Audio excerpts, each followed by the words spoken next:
I'm Mike Haverty, former president of the Atchison, Topeka, and Santa Fe, and former chairman, president, and CEO of Kansas City Southern. I live in the Kansas City metropolitan area in Mission Hills, Kansas. I'm a fourth generation railroader from Atchison, Kansas. And my great grandfather, who came over from Galway, Ireland, and went to Washington, D.C., where he met my great grandmother, who was also from Galway, Ireland. After the Civil War, he went to Atchison to work for a railroad, and they were recruiting a lot of the Irish after the Civil War to build the railroads out to the west. It was not the Atchison, Topeka, and Santa Fe that he went to work for. It actually was the Atchison and Pikes Peak Railway to start out with. Then it became the central branch of the Union Pacific, and then it became the Missouri Pacific. And he was a carpenter, and he helped build bridges and depots for that railroad that went out in central western Kansas. And so then his son, and my grandfather's name was Thomas William Haverty, and his son, Thomas Jr., became a conductor on Missouri Pacific.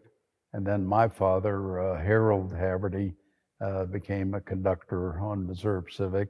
And then on my 19th birthday, I started as a brakeman and switchman on Missouri Pacific and worked during the summers as a brakeman and switchman, and also as a laborer on a track gang.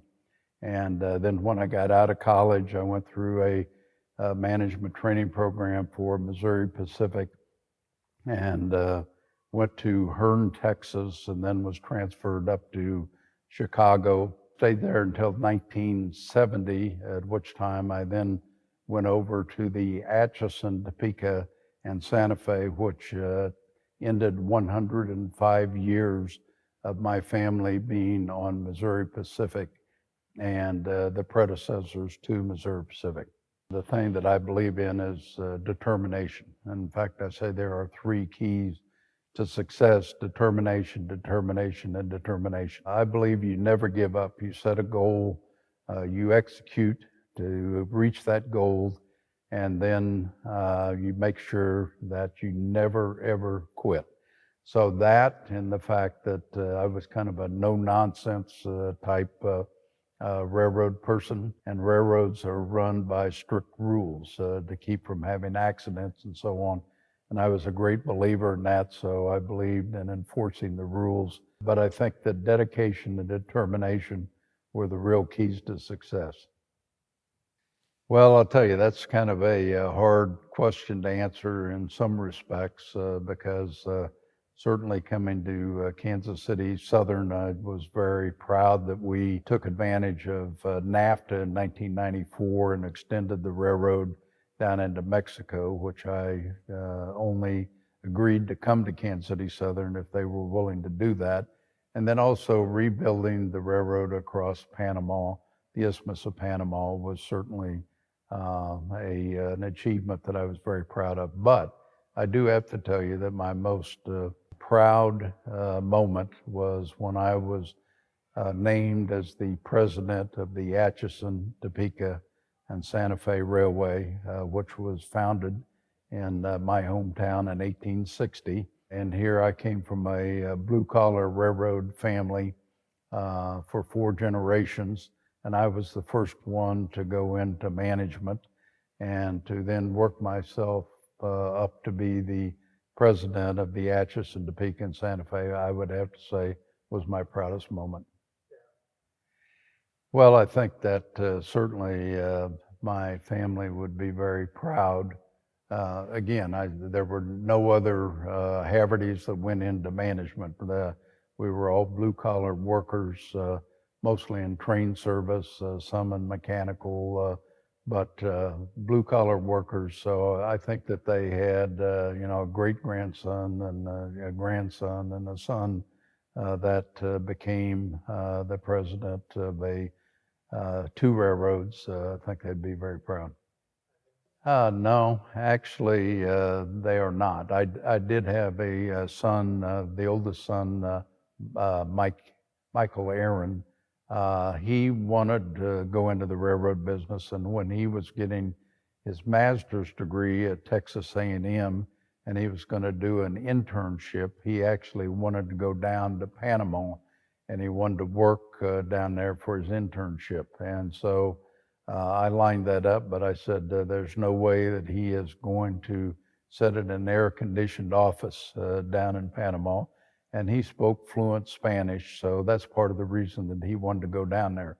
So what I did was help get him a job with the Osho Construction Company from Topeka, Kansas, that was rebuilding the railroad across the Isthmus of Panama. So he worked down there during the summer of 2000 with all these other workers and spoke Spanish with them. Never told any of them that his father was the co-chairman of the Panama Canal Railway Company. And but he was thinking about wanting to go into the railroad business, and I discouraged him from doing that because I said, you know, if you're successful, everyone will say, well, the only reason he achieved what he did is because of his dad.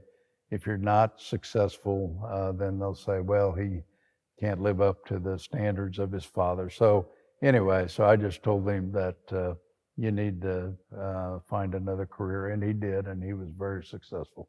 In the late 1840s, the gold rush started out in California, and many people were taking a ship to go down to Panama, and then they would go across the Isthmus of Panama because that was the shortest distance to get on another ship. Having said it was the shortest distance, the thing is, they had to go on some rivers, and they had to go through a rainforest jungle, and sometimes it would take almost a week to get across to the other side to get on a boat.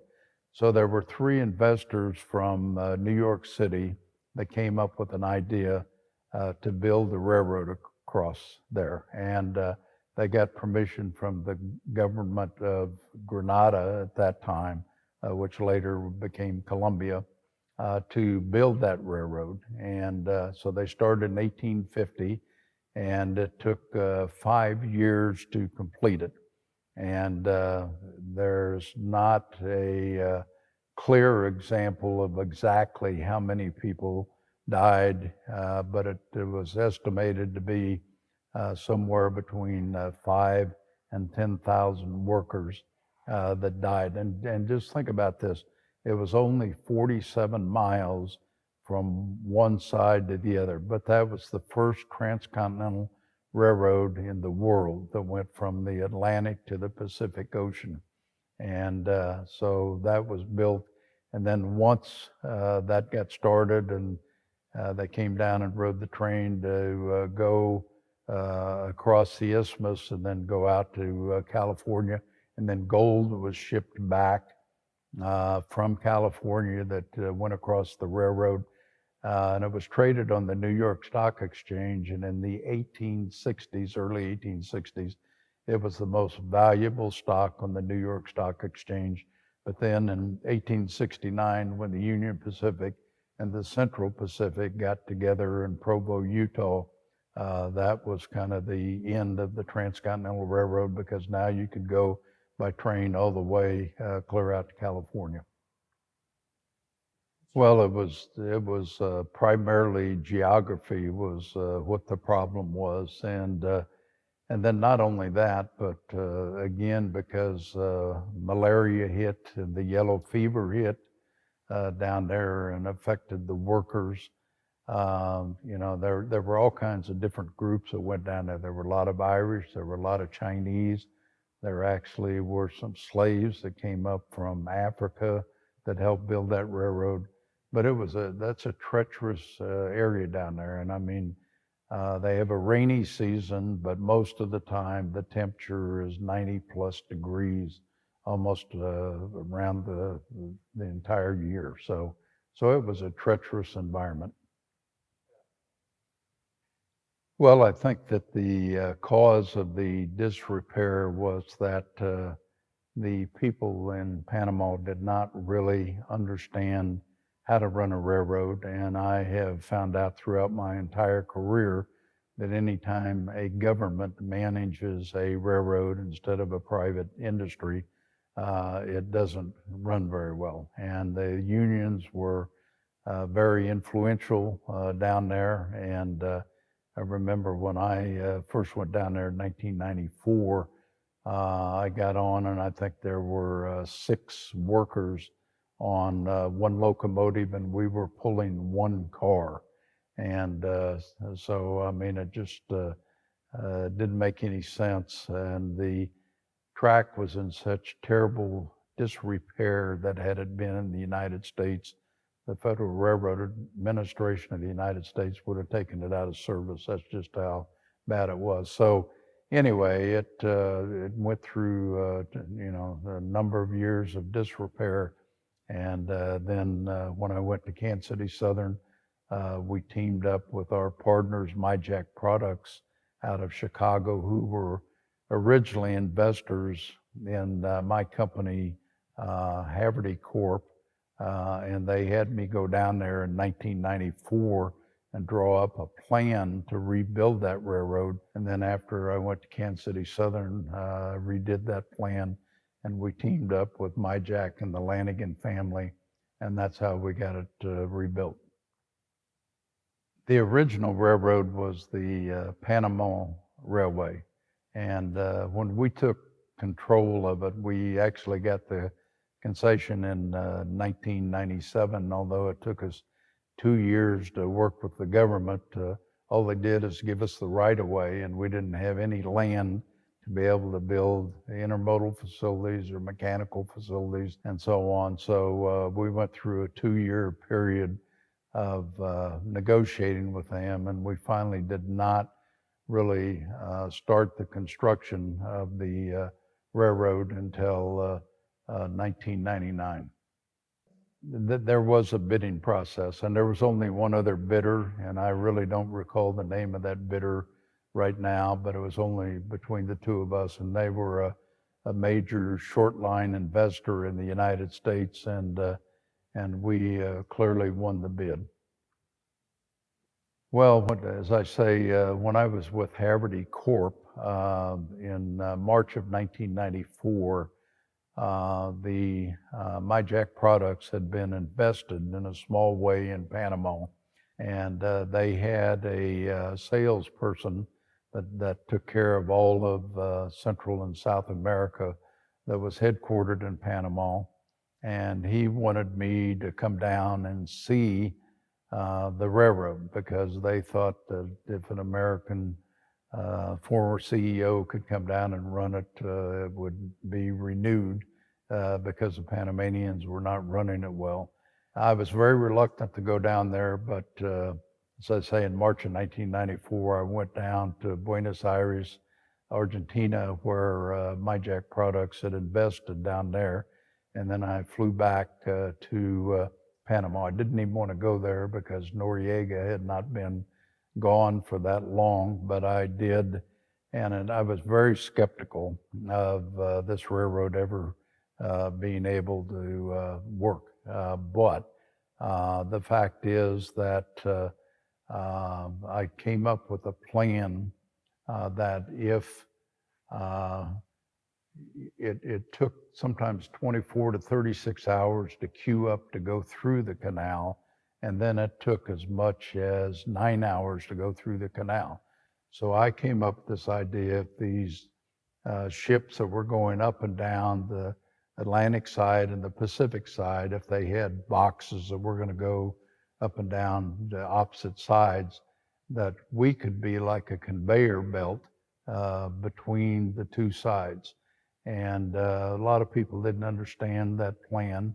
And as I say, at first I was skeptical, but then I used to ride commuter trains in Chicago, and I saw how they operated back and forth, and it kind of gave me this idea. So I then came up with the plan to operate that railroad and to rebuild it.